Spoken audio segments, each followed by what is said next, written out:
live in Spokane, Washington, in the Emerson Garfield neighborhood, on a street called Rebecca Street, a few blocks off Garland Avenue.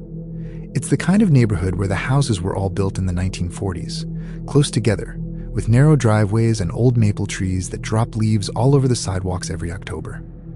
I moved into a small rental house there in the spring of 2023, right after I finished my nursing program. I worked night shifts at a hospital downtown, in the ER, which meant my schedule was basically the opposite of everyone else's on the block.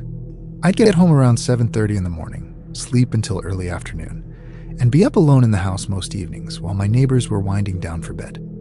I want to say up front that I still don't fully know what happened to me that October. I've told this story to maybe 4 people in my life, and every time I leave something out because I'm scared of how it sounds. But I think writing it down, all of it, might finally get it out of my head. The house was small, 1 story, with a detached garage I never used because the door was broken, so I always parked on the street. There was a chain-link fence around the backyard, a single bedroom window that faced the side yard, and my neighbor's fence line, and an old back door off the kitchen that led out to a little concrete patio. I liked the house. It was cheap, it was close to the hospital, and the landlord, an older man named Gary, was easy to deal with. I never had any reason to think there was anything wrong with it. The first thing I noticed, and at the time I really did brush it off, was in early September. I came home from a 12-hour shift around 7:45 a.m., and my kitchen trash can, which I kept just inside the back door, had been moved. Not knocked over. Moved. It was maybe 8 inches to the left of where I always kept it, angled slightly toward the door instead of against the wall. I remember standing there in my scrubs, keys still in my hand, just looking at it and thinking, did I do that? Did I move it before my shift and just not remember? I'd been running on 4 hours of sleep for about a week at that point, so I told myself, yes, obviously, I must have. Nothing happened for almost 3 weeks after that. I want to be clear about the pacing here because I think it matters. It wasn't constant. There would be totally normal stretches where I'd forget the trash can thing completely, where I'd come home, make eggs, watch something dumb on my laptop, and go to bed with zero unease at all. Then, on September 29th, a Friday, I got home around 7:50 a.m. and the porch light was off. I always left it on. Always. It's a habit from nursing school. You leave a light on for yourself so you're not fumbling with keys in the dark, even though by the time I get home the sun's usually up anyway. I figured the bulb had burned out. I didn't think about it again until I went to change it that evening and found that the bulb wasn't burned out at all. It had just been unscrewed, not shattered, not loose from age. Unscrewed about a quarter turn, just enough to break the connection. I remember standing on my little step stool with that bulb in my hand, turning it over and feeling something in my stomach that I hadn't felt before. Not fear exactly. More like the feeling you get when a number doesn't add up on a patient's chart and you know, before you can even articulate why, that something is wrong. I called Gary, my landlord, and asked if he'd been by the house for anything. He said no, hadn't been by since I moved in except to drop off a new mailbox key in July. I asked if maybe a maintenance guy had come through. He said no one was scheduled. I remember him saying, probably just vibrated loose, these old houses shake with the furnace, and honestly at the time, that was a good enough answer for me. I screwed the bulb back in and didn't think much more about it. I want to be honest that I made a lot of excuses for things during this period. I think most people would have. Around the second week of October, the off feelings started to become more frequent and less easy to explain away. I started noticing small things out of place almost every few days. A dish towel that I kept folded on the oven handle would be hanging instead. A window in my bedroom, the one that faced the side yard, I always kept locked, and one morning I found it unlocked, the little latch flipped open, though the window itself was still shut. I checked the sill for scuff marks, dirt, anything. There was nothing. Just an unlocked latch on a window 8 feet off the ground with nothing to climb up on outside it. I started sleeping with my phone under my pillow, fully charged, which is something I still do now, honestly, even in my current apartment. I told myself it was nothing, that I was just stressed from work, sleep-deprived, imagining patterns where there weren't any. My coworker Denise, who I was close with on shift, told me the same thing when I mentioned it to her one night during a lull around 3 a.m. in the break room. Girl, you work 12-hour night shifts and live alone. Your brain is going to start doing weird things. Trust me, I went through the same thing my first year. I wanted to believe her. I really did. On October 17th, a Tuesday, I had a rare night off. I remember it specifically because I'd made plans to actually sleep on a normal schedule for once. And I was excited about it in this small, dumb way. Clean sheets, a candle lit, an episode of some cooking show playing on my laptop propped on my nightstand. It was 11:47 p.m. I remember the time because I just glanced at my phone to see a text from my sister asking if I wanted to get lunch that weekend, and I typed back, "Yes, miss you," right before I heard it. A single, deliberate knock on my bedroom window. Not a tap from a branch, not the house settling. One knock, solid, from a closed fist on the glass of the window that faced my side yard, the same window with the latch I'd found unlocked weeks before. My side yard is maybe 4 feet wide, fenced, and there's nothing to stand on. No planter, no AC unit, nothing that would give a person the height to knock at that spot without something to stand on, or without being unusually tall. I didn't move for what felt like a full minute. My laptop was still playing, some woman's voice talking about deglazing a pan, and I remember that detail so clearly because it felt so wrong next to what was happening. This cheerful cooking voice while I was frozen in my bed staring at the blinds. I turned off my laptop. I did not turn off my lamp, because some instinct told me that darkness would be worse. I sat there, back against my headboard, knees pulled up, phone in my hand with 911 already dialed, but not sent, just my thumb hovering over the call button for almost 20 minutes. Nothing else happened. No more knocks. No footsteps that I could hear. Eventually, I got up the nerve to peek through the blinds, and the side yard was empty. Just the fence, my neighbor's dark windows on the other side, a light drizzle starting to fall under the streetlight at the end of the block. I did call the police that night, even though nothing was actively happening anymore. 2 officers came out around 1 a.m., walked the perimeter of the house with flashlights, checked the side yard for footprints in the dirt along the fence line. There was nothing conclusive. The ground was too dry that week to hold a print well, and there was no fence damage, nothing knocked over, no sign of forced entry anywhere. One of the officers, a younger guy, was kind about it, said these calls happen more than people think. Could have been a raccoon on the fence, could have been kids messing around, but he also said, and I remember this specifically, if it happens again, call us back immediately. Don't wait. For the next 4 days, nothing happened. I stayed at my sister's apartment across town 2 of those nights, telling her I just wanted a change of scenery, not the real reason. I went back to my own house on October 21st because I had an early shift and her place was too far from the hospital. That night is the one I still can't fully explain, and it's the reason I'm telling the story at all. I got home at 7:52 a.m. after my shift, exhausted in that specific way where your eyes feel sandy and your hands are a little shaky from too much coffee and not enough food. I made toast, took a shower, and went to bed around 9:30, curtains drawn, door locked, the way I always did. I woke up at 2:13 a.m. I know the exact time because it's burned into me, not from a sound, but from a feeling. The kind of feeling where you wake up already knowing you're not alone in the room, before your eyes have even opened. I lay there completely still. My bedroom door, which I always kept shut, was open about 6 inches. I could see the hallway light. I don't leave a hallway light on, I never have, but there was a faint, low light coming from somewhere near my kitchen, like a phone screen or a small flashlight held low near the floor. And I could hear breathing, not mine. Slow, steady, deliberately quiet, coming from just outside my door, in the hallway. I did not move. I do not know how long I lay there, it felt like forever, but when I checked my phone afterward, the whole thing from waking up to calling 911 was 11 minutes. I could hear the floorboard outside my door creak once. A specific spot I knew myself because I stepped over it every night, the 3rd board from my doorway. Whoever was out there knew the house well enough, or had been in it enough times, to know exactly where it creaked and where it didn't.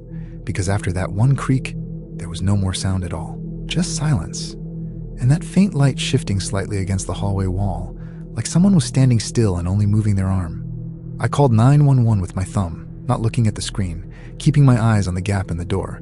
I whispered to the dispatcher, told her someone was in my house, gave her my address twice because my voice wasn't working right the first time.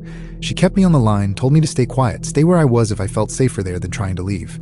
I stayed in that bed, phone against my ear, staring at that 6-inch gap in my door for what the call log later showed was 6 more minutes, until I heard the first police car outside. The light in the hallway went out. I heard very clearly the back door off my kitchen open and shut. Not slammed, just opened and closed with the kind of care someone takes when they don't want to be heard. Followed almost immediately by the sound of the officers coming around the side of the house, flashlights sweeping across my blinds. They found the back door unlocked, though I know, I had locked it myself before bed, the same way I do every single night. There was no sign of forced entry anywhere on that door.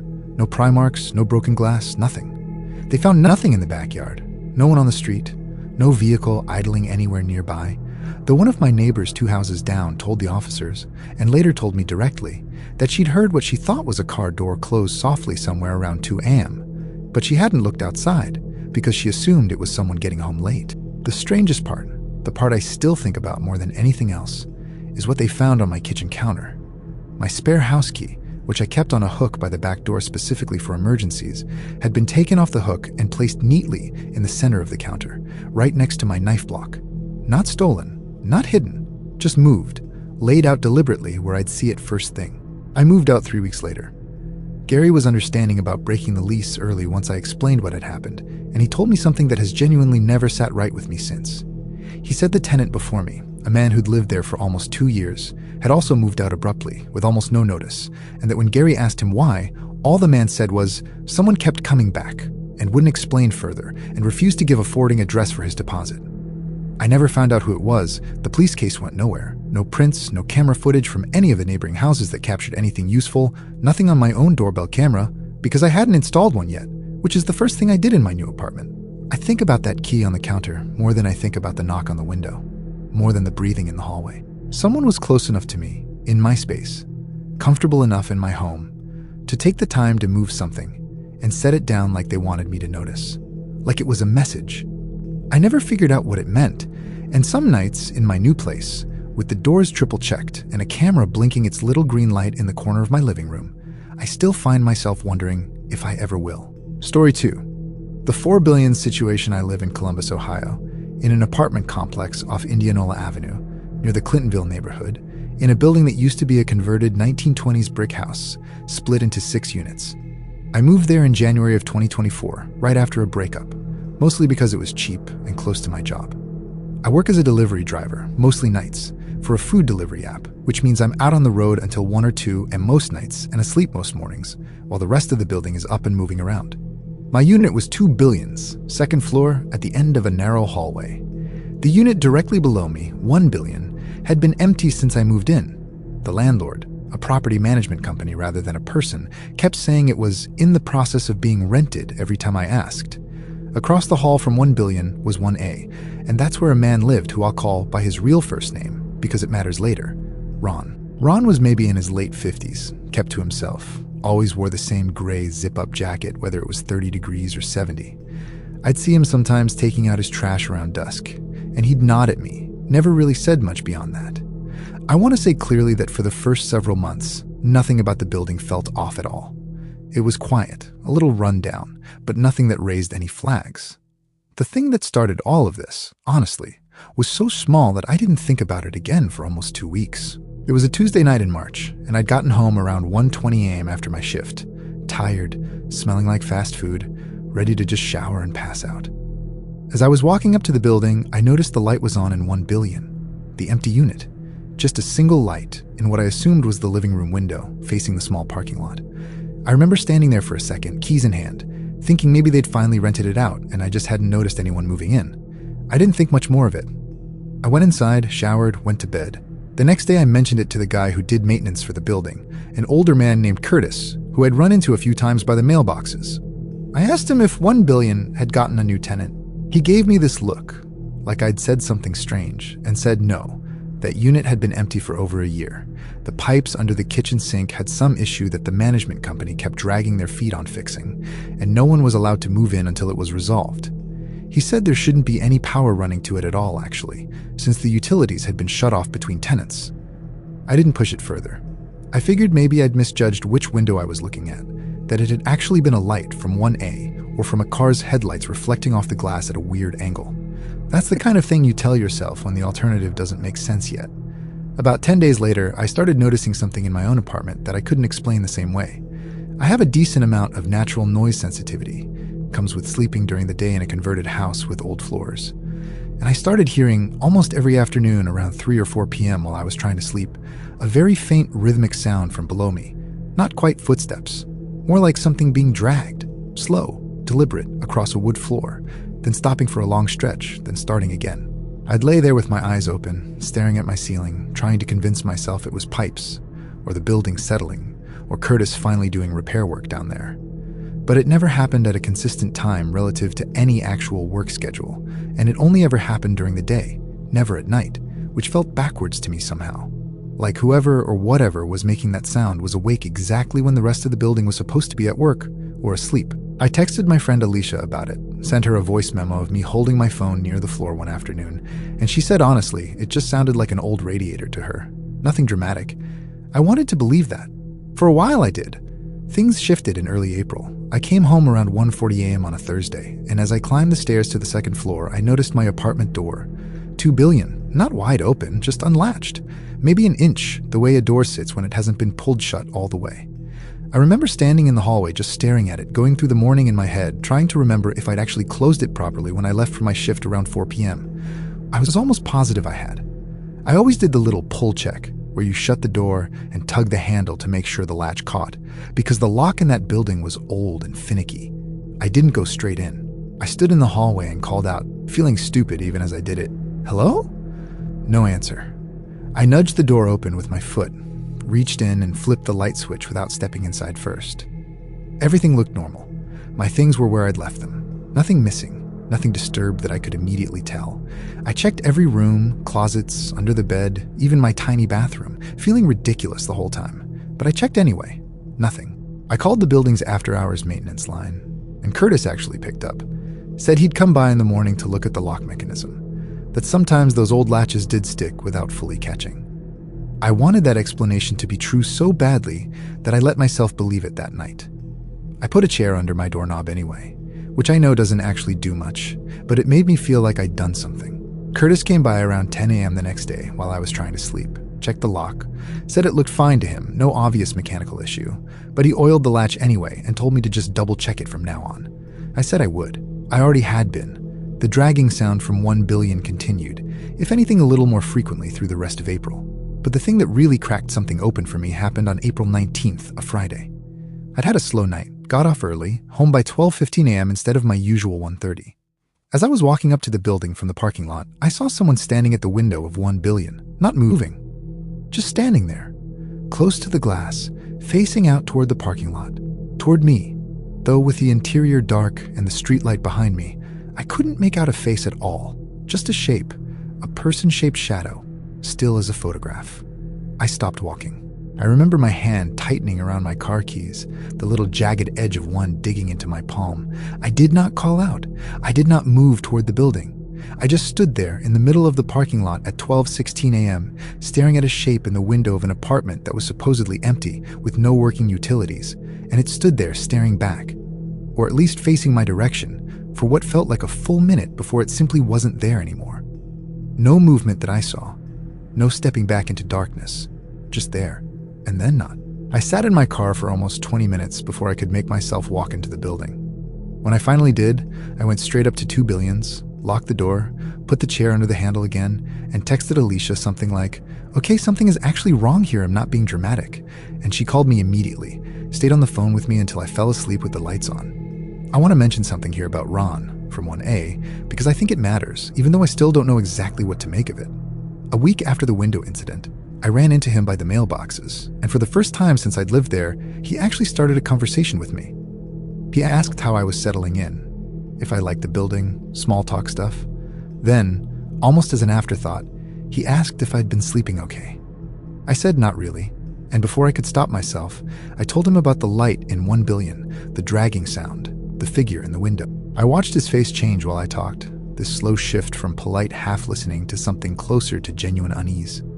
When I finished, he was quiet for a second, and then he said, "The last tenant who had your unit before you, she moved out real sudden too, middle of the night practically.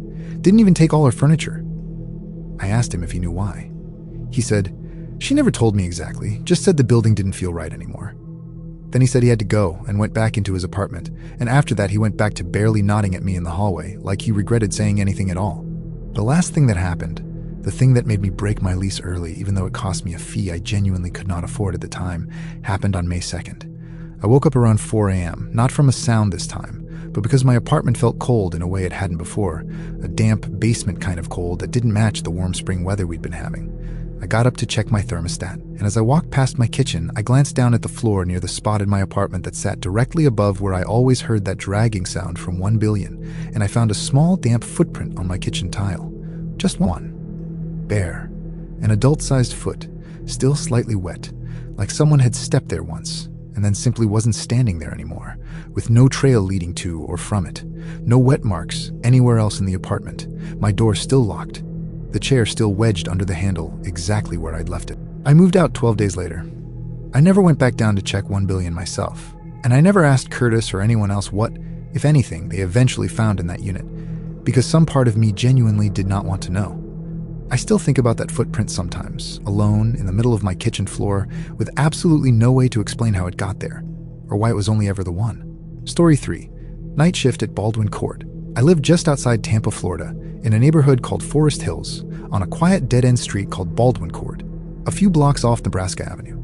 I moved there in June of 2025, into a small 2-bedroom house I was renting on my own for the first time in my life. I'm a phlebotomist, work overnight shifts 3 or 4 times a week doing blood draws for an overnight lab service that partners with home health companies, which meant I was out of the house most nights until 3 or 4 a.m., driving around Tampa to different addresses, and then home to sleep through most of the day. I want to say, before anything else, that I'm not someone who normally gets spooked easily.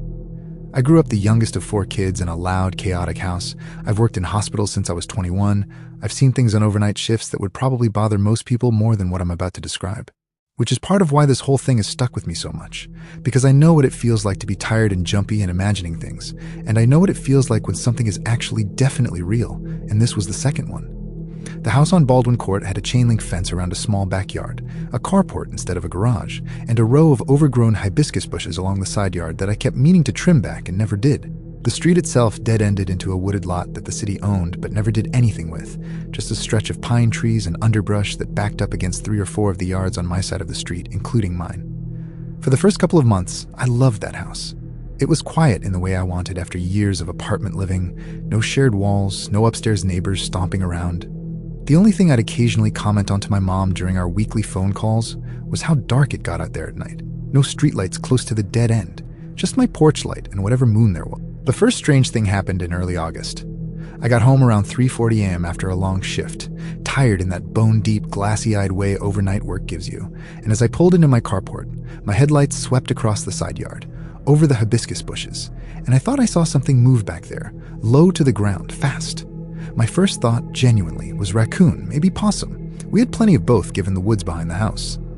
I sat in my car for a second with the engine off, watching the bushes, and nothing moved again. I went inside, locked up, went to bed, didn't think much more about it. 2 weeks later, though, I found something that made me reconsider that raccoon theory. I was out back on a Sunday afternoon, actually attempting to trim those hibiscus bushes for once, and I found a flattened patch of grass and dirt right up against the fence line, right where I'd seen movement that night. Not an animal trail, not scattered droppings or fur, but a distinct compressed area, roughly the size and shape of someone crouching or sitting for an extended period of time, facing my kitchen window. I remember crouching down myself in the same spot just to see the sight line, and realizing that from exactly that position, you had a clear, unobstructed view straight through my kitchen window into my dining area, where I ate dinner most nights before my shifts. I told myself kids, probably. Teenagers cutting through the woods, messing around, using my yard as a cut-through or a hangout spot when I wasn't around. It's not the craziest explanation. I didn't call anyone about it. I did start closing my blinds fully instead of leaving them cracked, which I'd never bothered with before. Through September, the off feeling built slowly, the way I understand now it usually does in situations like this. A few times I'd come home from my shift and feel almost certain that something in the kitchen had shifted slightly. A chair pushed in when I always left it pulled out, a cabinet door not quite latched that I knew I'd shut. Nothing dramatic enough to be sure of, nothing I could have pointed to and said, look, proof, but enough that the feeling of being watched started following me even inside my own house, not just in the backyard. The thing that actually escalated everything happened on October 4th, a Saturday. I didn't have a shift that night.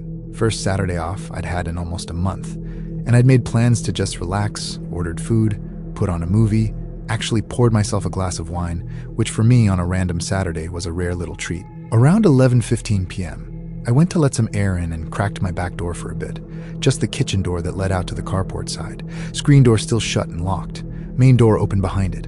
At 11:47 p.m., sitting on my couch about 15 feet from that door, I heard a voice, not loud, almost conversational, like someone standing close to the screen, low and even, saying, "You should keep that door shut." 3 words after, quieter, that I've replayed in my head more times than I can count, and I still can't tell you for certain if I actually heard them, or if my brain filled them in afterward out of fear. I've been watching. I did not move for what felt like an extremely long time. My wine glass was still in my hand. I remember that specifically. Cold condensation against my fingers, the TV still playing whatever movie I'd put on, some romantic comedy, this cheerful, upbeat dialogue happening in the background while I sat frozen on my own couch. I did not go look. I got up, moved as quietly as I could to the hallway, out of direct line of sight from the kitchen, and called 911 with my hands shaking so badly I fumbled the passcode on my phone twice. The police got there in about 11 minutes, walked the yard, the carport, out toward the tree line with flashlights. They found nothing.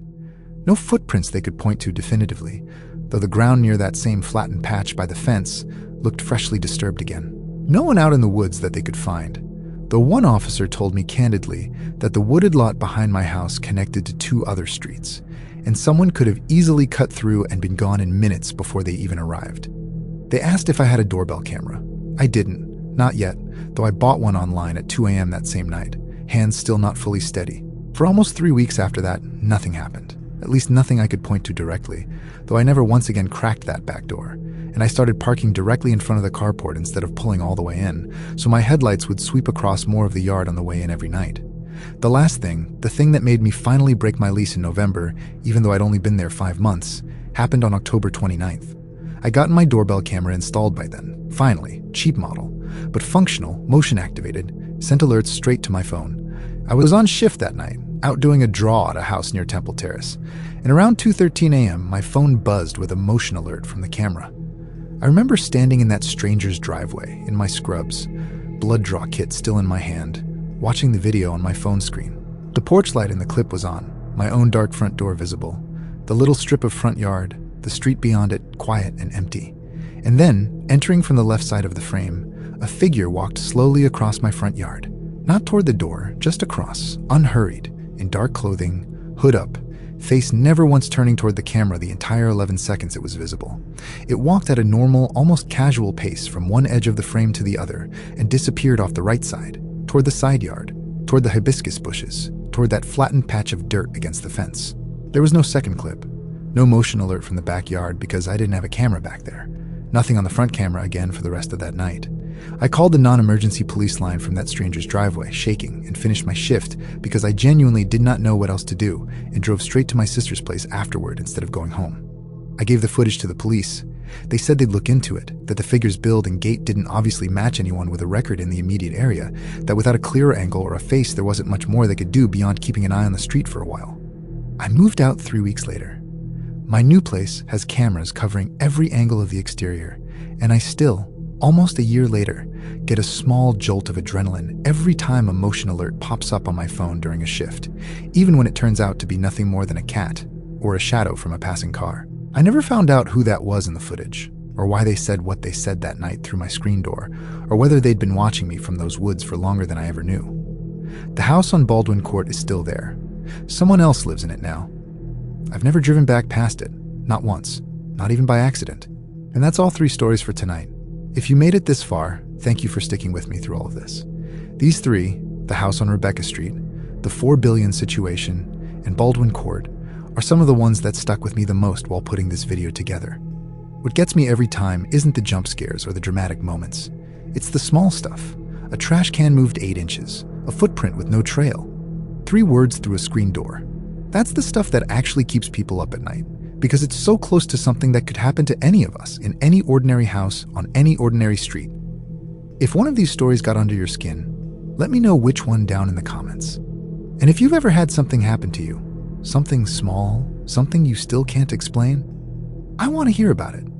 Some of the best stories on this channel started as a comment from someone just like you. If you're new here, consider subscribing and turning on notifications, because I post true horror stories like these every week, and you don't want to miss the next one. Stay safe out there, and maybe double check that back door before you go to sleep tonight. I'll see you in the next video.